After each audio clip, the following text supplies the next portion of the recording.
Hello అందరికి welcome back to Dolly dumplings. ఇవాళ recipe వచ్చేసి ములక్కాడ ఎండు నెత్తాల కూరని ఎలా చేసుకోవాలో ప్రాసెస్ ఏందో చూసేద్దాము.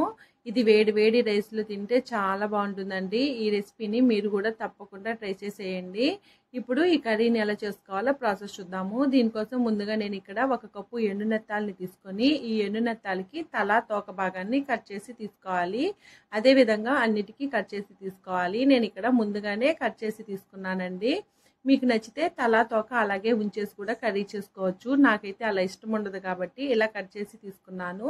ఇప్పుడు స్టవ్ ఆన్ చేసుకొని కడాయి పెట్టుకొని మంటని హై ఫ్లేమ్లో ఉంచి మనం ఒలిచి పెట్టుకున్న నెత్తాలని వేసుకొని ఒక 2 నిమిషాల పాటు మధ్యలో కలుపుతూ ఈ నెత్తాలని వేయించుకోవాలండి. ఇలా వేయించుకోవడం వల్ల ఈ నెత్తాల్లో ఉండే ఇసుక ఏమైనా ఉంటే వచ్చేస్తుంది.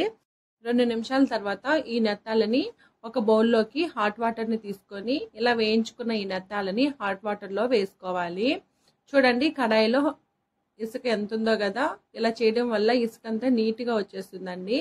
ఇప్పుడు ఈ నెత్తాలని నేను ఇక్కడ వీడియో క్లిప్లో చూపించే విధంగా బాగా మిక్స్ చేసుకోవాలి. ఇలా బాగా కలుపుకున్న తర్వాత 1 నిమిషం తర్వాత ఈ నీళ్ళని వంపేసి ఈ నెత్తాలని ఒక 5-6 సార్లు శుభ్రంగా వాష్ చేసుకోవాలండి. నెత్తాల్లో ఇసుక ఎక్కువ ఉంటుంది, మీరు జాగ్రత్తగా క్లీన్ చేసుకోండి. ఈ నెత్తాలని పక్కా పెట్టేసుకొని స్టవ్ ఆన్ చేసుకొని కడాయి పెట్టుకొని ఇందులో 4 టేబుల్ స్పూన్లు ఆయిల్ వేసుకోవాలి. ఆయిల్ వేడైన తర్వాత 1/2 టేబుల్ స్పూన్ ఆవాలు, 1/2 టేబుల్ స్పూన్ జీలకర్ర వేసుకొని కాస్త చిట్పటలాడిన తర్వాత ఇందులో 2 పెద్ద సైజు ఆనియన్ని చిన్న చిన్న ముక్కలుగా కట్ చేసి వేసుకోవాలి. ఇందులోనే 2 రెమ్మల కరివేపాకును వేసుకొని మంటని మీడియం ఫ్లేమ్లో ఉంచి ఆనియన్స్ లైట్గా కలర్ చేంజ్ అయ్యే వరకు వేయించుకోవాలి. ఆనియన్స్ని మరీ ఎక్కువ వేపుకోవాల్సిన అవసరం లేదండి, లైట్గా వేయితే సరిపోతుంది. ఇప్పుడు ఆనియన్స్ వేగిపోయాయి కదా, ఇందులో 2 పెద్ద సైజు టమోటాలని చిన్న చిన్న ముక్కలుగా కట్ చేసి వేసుకోవాలి. టమోటాలు కాస్త మాగిన టమోటాలని తీసుకుంటే టేస్ట్ అనేది కర్రీకి చాలా బాగుంటుందండి. ఇలా వేపుకున్న తర్వాత 1 టేబుల్ స్పూను సాల్ట్ వేసుకోవాలి. నేను ఇక్కడ చిన్న టేబుల్ స్పూన్ని యూజ్ చేశానండి, దానికోసమే 2 టేబుల్ స్పూన్లు గల్లుప్పు వేసుకున్నాను. ఇలా వేసుకుని ఒకసారి బాగా కలుపుకున్న తర్వాత ఇందులో 1/2 టేబుల్ స్పూన్ పసుపు, 1 టేబుల్ స్పూన్ ధనియాల పొడి, అలాగే 1.5 టేబుల్ స్పూన్ కారం పొడిని వేసుకొని 1 సెకండ్ పాటు ఈ మసాలానంతా వేపుకోవాలి. ఇలా వేపుకున్న తర్వాత ఇందులో 2 పెద్ద సైజు ములక్కాడని ఇలా మీడియం సైజు ముక్కలుగా కట్ చేసుకొని వేసుకోవాలి. ఇలా వేసుకొని ఈ ములక్కాడ ముక్కల్ని ఒక 2 నిమిషాలు వేపుకోవాలండి. ఇప్పుడు మూత పెట్టుకొని ఒక 2 నిమిషాలు ఉడికించుకోవాలి. ఇలా ఉడికించుకోవడం వల్ల ములక్కాడ ముక్కలకి మసాలా అంతా బాగా పట్టి టేస్ట్ అయితే చాలా బాగుంటుంది. ఇప్పుడు మళ్ళీ మూత పెట్టుకొని మంటని లో ఫ్లేమ్లో ఉంచి వేయించుకోవాలి.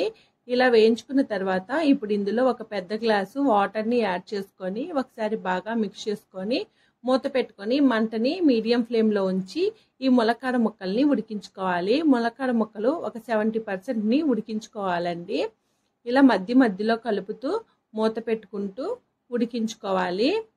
చూడండి నాకైతే ఇక్కడ ములక్కాడ ముక్కలు ఒక 70% ఉడికిందండి.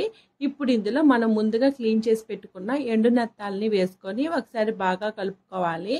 ఇలా కలుపుకున్న తర్వాత మంటని లో ఫ్లేమ్లో ఉంచి మూత పెట్టుకొని ఈ కర్రీని ఉడికించుకోవాలి. ఇప్పుడు మళ్ళీ 5 నిమిషాల తర్వాత మూత తీసుకొని ఒకసారి బాగా మిక్స్ చేసుకోవాలి. అలాగే సాల్ట్ సరిపోయిందో లేదో చెక్ చేసుకొని సాల్ట్ని అడ్జస్ట్ చేసుకోవాలి.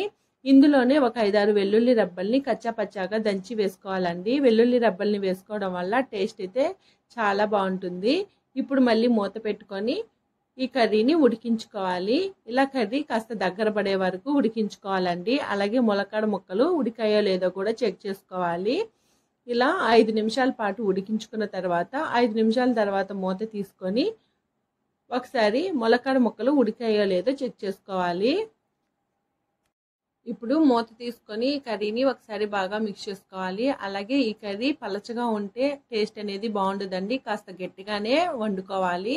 ఇప్పుడు ఇందులో 2 టేబుల్ స్పూన్ల వరకు వేయించి పొడిగొట్టుకున్న ధనియాల పౌడర్ని యాడ్ చేసుకోవాలి.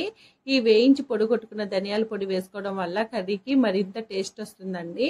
ఇలా బాగా మిక్స్ చేసుకున్న తర్వాత కర్రీ కన్సిస్టెన్సీ మీకు ఏ విధంగా కావాలో దానికి తగ్గట్టు ఈ కర్రీని అడ్జస్ట్ చేసుకోండి.